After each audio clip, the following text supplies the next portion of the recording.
ఒక న్యూస్ పేపర్లో ఒక చిన్న యాడ్ వస్తుంది. వాంటెడ్, పాస్ట్లోకి వెళ్ళడానికి నాకు ఒక పార్ట్నర్ కావాలి. అయితే వచ్చేవాళ్ళు డేంజర్ని ఫేస్ చేయడానికి తమ వెపన్స్ తామే తెచ్చుకోవాలి. Safety not guaranteed. ఫస్ట్ లుక్లో ప్రాంక్లా అనిపించిన ఈ యాడే ఒక క్రేజీ మిస్టీరియస్ టైం ట్రావెల్ జర్నీని స్టార్ట్ చేస్తుంది. ఈ యాడ్ని న్యూస్ పేపర్లో వేసింది కెనిత్. కెనిత్ ఒక సైన్స్ నర్డ్. అయితే యాడ్లో వాస్తవం ఎంతవరకు ఉందని తెలుసుకోవడానికి ముగ్గురు బయలుదేరుతారు. ఈ మూవీలో టైం ట్రావెల్ ఉంటుంది, కానీ మూవీ మెయిన్ ప్లాట్ మాత్రం అది కాదు. ఇది మన మనస్సు లోతుల్లో ఉన్న పెయిన్, లోన్లీనెస్, ఇంకా హోప్ గురించి. అయితే కెనిత్ దగ్గర నిజంగానే టైం మెషిన్ ఉందా? వీళ్ళు టైం ట్రావెల్ చేశారా? అది తెలియాలంటే మన కథ మొత్తం తెలియాలి. ఇంకెందుకు వెయిట్ చేస్తున్నారు? లైక్, సబ్స్క్రైబ్ చేసి రెడీ అవ్వండి. మనం ఇప్పుడు టైం ట్రావెల్ని స్టార్ట్ చేస్తున్నాం. ఈసారి సేఫ్టీ కూడా గ్యారెంటీడ్ బాస్. మూవీ స్టార్టింగ్లో మనకి డోరీస్ అనే అమ్మాయిని ఇంట్రొడ్యూస్ చేస్తారు. డోరీస్ ఒక లోన్లీ, సైలెంట్ అమ్మాయి. అయితే తానెప్పుడు ఇలా లోన్లీగా ఉండేది కాదు. కానీ తన అమ్మ చనిపోయిన తర్వాత అంతా మారిపోయింది. ఇప్పుడు ఆమె ఒక మ్యాగజైన్ కోసం ఇంటర్న్గా పనిచేస్తుంది. ఒకరోజు డోరీస్ వాళ్ళ మ్యాగజైన్కి ఒక యాడ్ వస్తుంది. వాంటెడ్, పాస్ట్లోకి వెళ్ళడానికి నాకు ఒక పార్ట్నర్ కావాలి. అయితే వచ్చేవాళ్ళు డేంజర్ని ఫేస్ చేయడానికి తమ వెపన్స్ తామే తెచ్చుకోవాలి. Safety not guaranteed. ఒకవేళ మీరు ఇంట్రెస్టెడ్ అయితే ఇచ్చిన అడ్రస్కి రావచ్చు అని. ఈ యాడ్ ఆఫీస్లో అందరికీ వియర్డ్గా అనిపిస్తుంది. కానీ డోరీస్ బాస్ జెఫ్కి మాత్రం ఈ యాడ్ ఎవరైతే పంపారో తప్పకుండా ఆ వ్యక్తి చాలా ఇంట్రెస్టింగ్ పర్సన్ అయి ఉంటాడు. ఆ వ్యక్తి పైన మనం కంపల్సరీగా ఒక స్టోరీ కవర్ చేయాలంటాడు. దానికోసమే జెఫ్ తనతో పాటు డోరీస్ని ఇంకా ఇంకొక ఇంటర్న్ దుపేందర్ని తీసుకొని యాడ్లో ఇచ్చిన పోస్ట్ ఆఫీస్ అడ్రస్కి బయలుదేరుతాడు. అయితే ఆ ప్లేస్ ఒక కోస్టల్ సిటీ. ఇక్కడ వాళ్ళు ఆ న్యూస్ పేపర్లో యాడ్ ఇచ్చిన వ్యక్తికి వీళ్ళు జర్నలిస్ట్ అని తెలియకుండా అతని స్టోరీ తెలుసుకుందాం అనుకుంటారు. ఇక ఆ అడ్రస్కి చేరుకున్న వెంటనే డోరీస్ ఇంకా దుపేందర్ అతని కోసం వెతకడం మొదలు పెడతారు. చాలాసేపు వెతికిన తర్వాత డోరీస్కి న్యూస్ పేపర్లో యాడ్ ఇచ్చిన వ్యక్తి దొరుకుతాడు. డోరీస్ అతన్ని తన కారులో ఫాలో చేస్తుంది. ఆ వ్యక్తి చివరికి ఒక గ్రాసరీ స్టోర్కి చేరుకుంటాడు. అక్కడ అతని మాటలు విన్న తర్వాత డోరీస్కి అర్థమవుతుంది ఆ వ్యక్తి పేరు కెనిత్ అని. కెనిత్ అక్కడే గ్రాసరీ స్టోర్లో పనిచేస్తున్నాడని. మరోవైపు జెఫ్ యాక్చువల్గా ఈ సిటీకి రావడానికి రీజన్ తన high school ex girlfriend Liz. Liz కూడా ఇదే టౌన్లో ఉంటుంది. కెనిత్ ఇంటి అడ్రస్ దొరికిన తర్వాత జెఫ్ తనని కలవడానికి తన ఇంటికి వెళ్తాడు. జెఫ్ కెనిత్తో నీతో టైం ట్రావెల్ చేయడానికి నేను రెడీ అని అంటాడు. దానికి కెనిత్ జెఫ్ని ఇంటర్వ్యూ చేయడం మొదలు పెడతాడు. కెనిత్ జెఫ్తో నువ్వు పాస్ట్లోకి ఎందుకు వెళ్దాం అనుకుంటున్నావు అని అడుగుతాడు. యాక్చువల్గా జెఫ్ దగ్గర ఆ క్వశ్చన్కి ఆన్సర్ లేదు. జెఫ్ ఒక చిల్లిగాయ్. అతనికి పాస్ట్లోకి వెళ్ళి మార్చాల్సిన రిగ్రెట్స్ అంటూ ఏవీ లేవు. దానివల్ల అతను కెనిత్కి సరైన సమాధానం ఇవ్వలేకపోతాడు. దాంతో కెనిత్ జెఫ్ని రిజెక్ట్ చేసేస్తాడు. కానీ జెఫ్కి మాత్రం ఒక విషయం అర్థమైంది.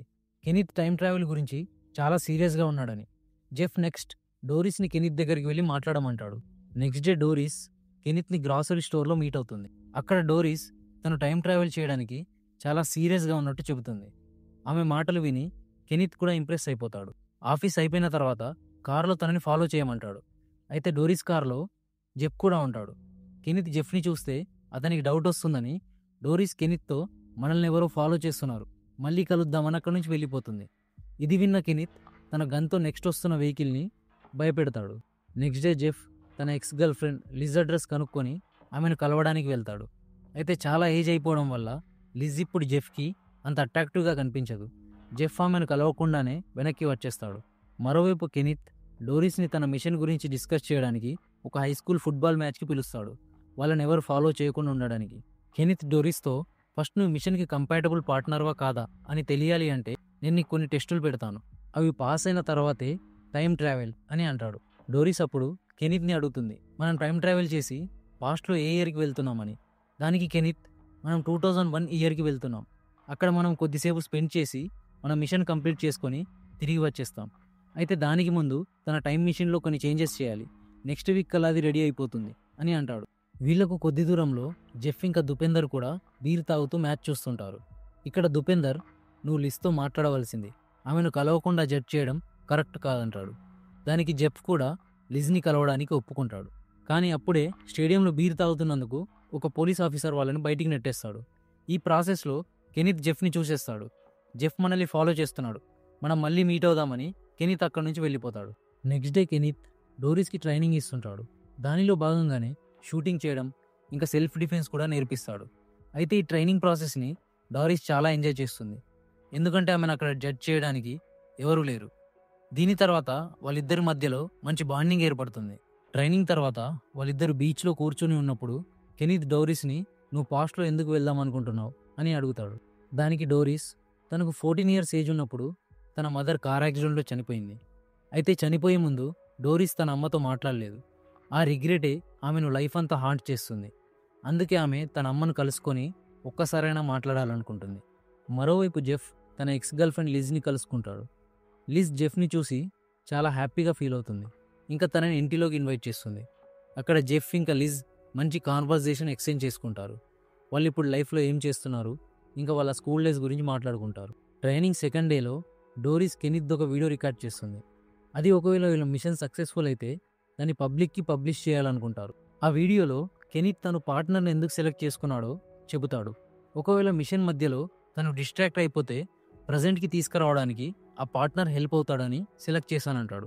వీడియో చివర్లో కెనిత్ అంటాడు, ఒకవేళ మీరు ఈ వీడియో చూస్తున్నారంటే మిషన్ సక్సెస్ఫుల్ అయిందని. దీని తర్వాత వీళ్ళు డిన్నర్ కోసం ఒక రెస్టారెంట్కి వస్తారు. అక్కడ డోరిస్ కెనిత్కున్న ప్రాస్థెటిక్ ఇయర్ని అబ్జర్వ్ చేస్తుంది. దానికి కెనిత్ అన్కంఫర్టబుల్గా ఫీల్ అయ్యి అక్కడి నుంచి వెళ్ళిపోతాడు. డోరిస్ కెనిత్ని ఫాలో చేస్తూ తన కార్ దగ్గరికి వెళ్తుంది. అప్పుడు కెనిత్ తన చిన్నగా ఉన్నప్పుడు ఇయర్ కట్ అయిపోయింది. అయితే తన అమ్మ నాన్న ఒకటే ప్రాస్థెటిక్ ఇయర్ని అఫోర్డ్ చేయగలరు. దానివల్ల స్కూల్లో అందరూ తనని బులీ చేసేవారు. తన చెవి గురించి మాట్లాడడానికి కెనిత్ అందుకే ఇన్సెక్యూర్గా ఫీల్ అవుతాడు. అయితే కెనిత్ మాటలకు డోరిస్ కూడా రిలేట్ అవుతుంది. ఎందుకంటే స్కూల్లో ఉన్నప్పుడు డోరిస్ని కూడా అందరూ వియర్డ్ గర్ల్ అంటూ ఎగతాళి చేసేవారు. ఆ రోజు రాత్రి డోరిస్ ఇప్పటివరకు జరిగిందంతా తన టీంకి ఎక్స్ప్లెయిన్ చేస్తుంది. అంతలోనే కెనిత్ ఆమెను కలవడానికి అర్జెంటుగా ఒక లొకేషన్కి రమ్మని కాల్ చేస్తాడు. నెక్స్ట్ ఏం జరిగిందో తెలుసుకునే ముందు ఇంకా మన ఛానల్ని సబ్స్క్రైబ్ చేసుకోకపోతే వెంటనే చేసేయండి. కెనిత్ డోరిస్ని పిక్ చేసుకున్న తర్వాత మనం టైం మిషన్కి కావాల్సిన కొన్ని వస్తువులు తీసుకోవడానికి వెళ్తున్నామంటాడు. కెనిత్ తన వ్యాన్ని తన టౌన్లో ఉన్న అమెరికన్ లేసర్ రీసెర్చ్ సెంటర్కి తీసుకెళ్లి ముఖానికి మాస్క్ పెట్టుకొని తన గన్ తీసి డోరిస్ని ఎగ్జిట్ పాయింట్ దగ్గర వెయిట్ చేయమంటాడు. ఇదంతా చూసి డోరిస్ చాలా కన్ఫ్యూజ్ అయిపోతుంది. కెనిత్ ఒంటరిగా ఆ ఫెసిలిటీ గోడౌన్లోకి వెళ్ళి అక్కడి నుంచి కొన్ని వస్తువులు దొంగతనం చేస్తాడు. సైలెంట్గా తిరిగి వచ్చేటప్పుడు అక్కడ పనిచేస్తున్న ఎంప్లాయీస్ అతన్ని చూసేస్తారు. కానీ కెనిత్ ప్యానిక్ అవ్వకుండా ఆ ఫెసిలిటీలో పనిచేసే ఒక ఎంప్లాయీ లాగా అక్కడి నుంచి వస్తాడు. ఎంప్లాయీస్కి డౌట్ వచ్చి అతన్ని ఫాలో చేస్తారు. కెనిత్ పార్కింగ్ పాయింట్కి వచ్చి తను దొంగతనం చేసిందంతా వ్యాన్లోకి షిఫ్ట్ చేస్తాడు. డోరిస్ వ్యాన్ డ్రైవ్ చేస్తుంది.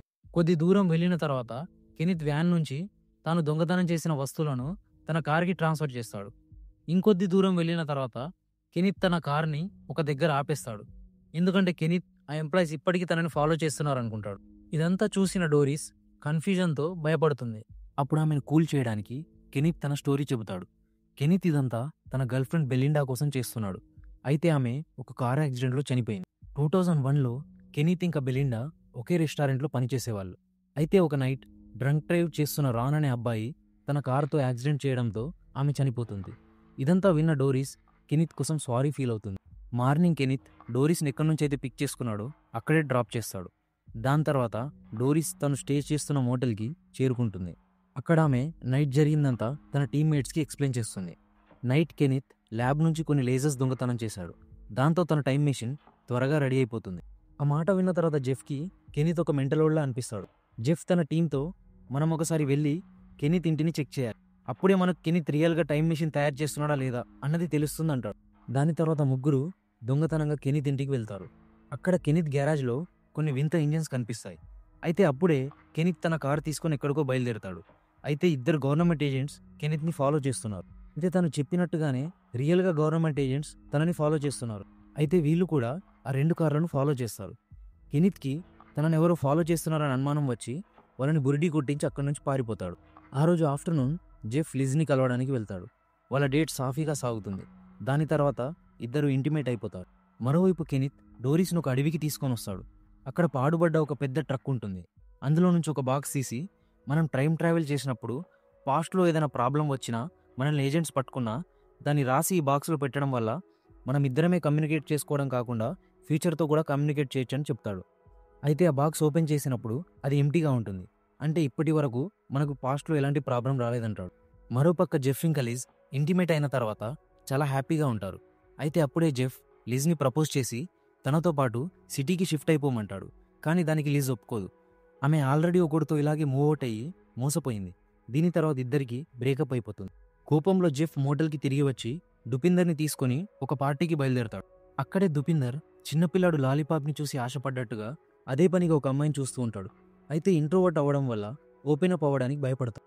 అది చూసిన జెఫ్ ఆ అమ్మాయిని ఇంకా వాళ్ళ ఫ్రెండ్స్ని తన పార్టీకి ఇన్వైట్ చేస్తాడు.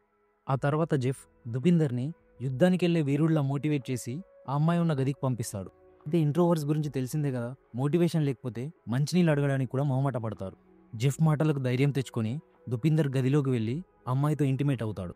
మరోవైపు డోరీస్ ఇంకా కెనిత్ కూడా ఒకరికొకరు బాగా దగ్గరైపోతారు. ఇంకా వాళ్ళిద్దరూ కిస్ చేసుకుంటారు. నెక్స్ట్ డే జెఫ్ హ్యాంగ్ ఓవర్లో ఉన్నప్పుడు తన బాస్ కాల్ చేసి, మీరు కెనిత్ గర్ల్ ఫ్రెండ్ బెలిండా ఎవరైతే చనిపోయారని చెప్పారో ఆమె ఇంకా బ్రతికే ఉంది అని ఆమె అడ్రస్ని జెఫ్ ఫోన్కి షేర్ చేస్తుంది. ఆ ముగ్గురు కారులో బెలిండా లొకేషన్కి చేరుకుంటారు.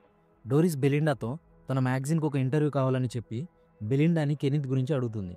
అప్పుడు బెలిండా కెనిత్ తనతో రెస్టారెంట్లో పనిచేసేవాడు. అయితే కెనిత్ ఒక వియర్డ్ మనిషి, తను ఎవరితో మాట్లాడేవాడు కాదు. కానీ కెనిత్కి తనపై క్రష్ ఉండేది. నేను రాన్ అనే అబ్బాయిని డేట్ చేస్తున్నప్పుడు కెనిత్ జలస్ ఫీల్ అయ్యి డ్రంక్ చేసి తన కారును రాన్ ఇంటిపైకి యాక్సిడెంట్ చేస్తాడు. కానీ నేను మాత్రం తన ఫ్రెండ్ అని పోలీస్ కంప్లైంట్ కూడా ఇవ్వలేదు. అయితే దాని తర్వాత ఆమె కెనిత్ని కలవలేదని చెబుతుంది. దీని తర్వాత ఆమె బెలిండా ఇంటి నుంచి బయటికి వచ్చేటప్పుడు గవర్నమెంట్ ఏజెంట్స్ ఆమెను కెనిత్ గురించి అడగడం మొదలు పెడతారు. అప్పుడే మనకు రివీల్ అవుతుంది కెనిత్ చాలా టైం నుంచి గవర్నమెంట్ సైంటిస్టులను కాంటాక్ట్ అవుతున్నాడని, అతను పార్టికల్ యాక్సిలరేటర్ గురించి తెలుసుకోవడానికి ప్రయత్నిస్తున్నాడని. అయితే ఏజెంట్స్ కెనిత్ను ఒక చైనా కోసం పనిచేసే స్పై అనుకుంటారు.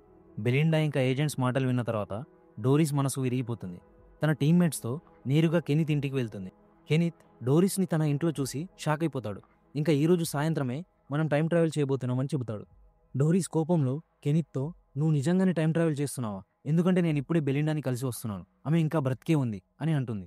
ఇది విని కెనిత్, సూపర్, అయితే మనం టైం ట్రావెల్ చేసి బెలిండాను కాపాడాం, మన మిషన్ సక్సెస్ఫుల్ అయిందంటాడు.